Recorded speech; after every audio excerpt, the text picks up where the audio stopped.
È una squadra importante, molto competitiva, con grande professionalità e grande entusiasmo nel lavoro che stiamo iniziando a fare. Tra volti nuovi e new entry è stata presentata la nuova giunta di Vittorio Veneto, parità di genere nella squadra di Mirella Bagliana con 3 uomini e 3 donne, sindaca compresa. Vice sindaco Marco Dus, 41 anni, sposato, un bimbo ed un secondo in arrivo. A lui le deleghe a territorio, ambiente e innovazione digitale. Laura Ceccariri, 52 anni, 2 figli, si occuperà del sociale con le deleghe alla città solidale, inclusiva e famiglia. A Giulio De Antoni, 75 anni, già sindaco e assessore di Malborghetto Valbruna, Udine, suo paese d'origine, le deleghe ai lavori pubblici, bilancio e tributi, personale, verde pubblico e decoro urbano. Barbara Denardi, già assessora 5 anni fa della Giunta Tonon, torna ad amministrare la città con le deleghe al patrimonio, innovazione per l'abitare e turismo.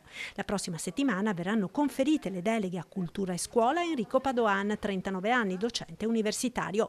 Una giunta che lavorerà in maniera collegiale con il coinvolgimento diretto dei cittadini, ma anche delle minoranze, ribadisce la sindaca, che ha tenuto per sé diverse deleghe dal commercio alle attività produttive, dalla polizia locale alla sicurezza. Noi cercheremo di affrontarlo da 2 punti di vista: l'aspetto sì, prettamente della sicurezza, quindi quello che è la presenza nel territorio delle forze dell'ordine, della polizia municipale, ma anche sotto l'aspetto sociale, quindi saranno attenzionati anche quei casi di disagio sia giovanili che di età adulta, che potrebbero preannunciare un risvolto difficoltoso in termini appunto di sicurezza.